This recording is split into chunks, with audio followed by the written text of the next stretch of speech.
Get ready with me for picnic. আজকে আমি এই সুন্দর লাল রঙের পঞ্চটি এই জিন্সের সাথে পেয়ার করে পরছি, আর এটা হলো আমার ফাইনাল আউটফিটের লুক। স্কিন কেয়ারের ভিডিওটি আমি আগে শেয়ার করে দিয়েছি, ওটার লিঙ্ক আমি কমেন্টে দিয়ে দেবো। ফার্স্ট এই ডিউই ফিনিশের জন্য আমি ল্যাকমি 95cc ক্রিমের সাথে ল্যাকমি লুমি ক্রিম মিক্স করে গোটা ফেসে অ্যাপ্লাই করে নিলাম, আর হাতের সাহায্যে সুন্দরভাবে ব্লেন্ড করে নিলাম। ডার্ক স্পটসগুলো কনসিল করতে আমি ইনসাইটের এই কনসিলার প্যালেটটি ইউজ করছি।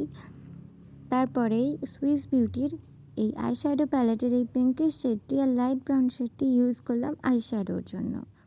আমার বাড়ির কাছের এক দোকান থেকে আমি আইব্রো পেন্সিলটি কিনেছিলাম, তো এটা দিয়েই আমি আমার আইব্রোটা ফিল করে নিলাম।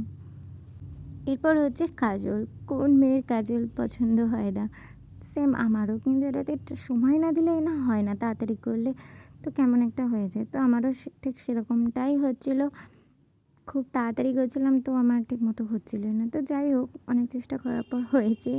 তো এটা হচ্ছে মেবলিনের কলোসাল কাজল। তারপরে আমি ইউজ করছি ব্লাশ।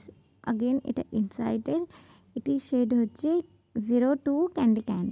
মেবলিনের এই কম্প্যাক্ট পাউডারটা দিয়ে একটু হালকা করে সেট করে নিলাম সব কিছু, মানে আন্ডার আইস আর স্মাইল লাইন্সের জায়গাগুলো। দেন মোস্ট ইম্পর্ট্যান্ট এই মেবলিনের কলোসাল মাস্কারা, এটা তো আমার একদম ফেভারিট। তারপরে লিপ বাম দিয়ে লিপস ময়শ্চারাইজ করে ল্যাকমির এই ময়েস্টটি ব্যবহার করছি, এটা আমার খুবই ফেভারিট। এটার শেড হচ্ছে চকলেট টেম্পটেশন। লাস্টে বেলা ভিটার এই পারফিউম ইউজ করে আমি আমার পুরো লুকটি কমপ্লিট করলাম, আর সাথে ঘড়িটা পরেছিলাম, বাট এটা আমি খুলে দিয়েছিলাম, ভালো লাগছিলো না বলে।